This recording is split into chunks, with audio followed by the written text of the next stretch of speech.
Travis Wayne Goodsell. So I was checking the church news as I'm saving my other video, and didn't think this was going to be an issue, but I read it, and there's an issue. And there seems to be a delay with my recorder. I'm not happy with this. I'm hoping it's not going to be ruined. But it's reflecting love of Jesus Christ in word and deed matters most.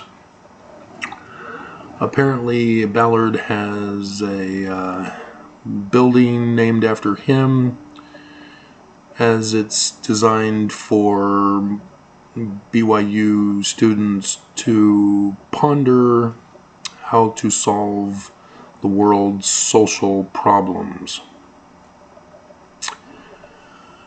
And they give a story of his life. Back in 1985, there was civil war and famine in Ethiopia that would ultimately claim the lives of 1.2 million people. Spencer W. Kimball, president, called for 2 worldwide fasts. Then Elder Ballard and Elder Glenn L. Pace, then managing director of the church's welfare department, visited Ethiopia to determine how best to use what would be $11 million raised through fast offerings. And they probably had a special fast offering for the Ethiopia worldwide fasts that were called on by Kimball. But regardless, $11 million.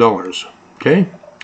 And so Ballard and Pace are assigned to best determine how to use the $11 million. And they have the picture of him in Ethiopia. Everybody's smiling for the photo op. Probably paid $10. So he travels to Addis Ababa. Yes, that's from Aladdin, isn't it? Yeah, Addis Ababa. Or at least it's mentioned in the cartoon of Aladdin. On what many called mission and mercy. Great miracles took place. So on that trip, President Ballard exemplified something important about caring for the poor and needy, because he's got to figure out how to spend the $11 million. It was a mission of faith. We will never lift people the way we need to lift them without faith. Alright, so here's what they did. In the country, the church leaders found one member of the church, Harry Handlock, and held sacrament meeting. President Ballard prayed for rain, which came. This wasn't just a moment of rain in Ethiopia. They would be there for a week, and everywhere that President Ballard and Elder Pace traveled, the rain would follow them. No need to spend the $11 million. You've got rain. Pull yourselves up by your own bootstraps now.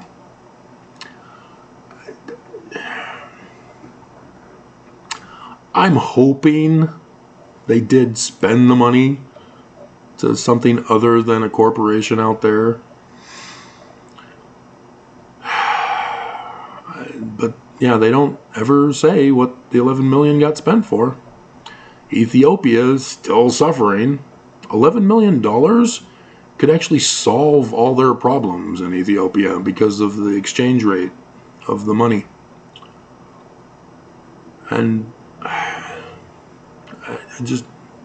Sarah Jane Weaver just doesn't fully grasp how to write a story, because to her, the story is about rain that came because of Ballard's presence.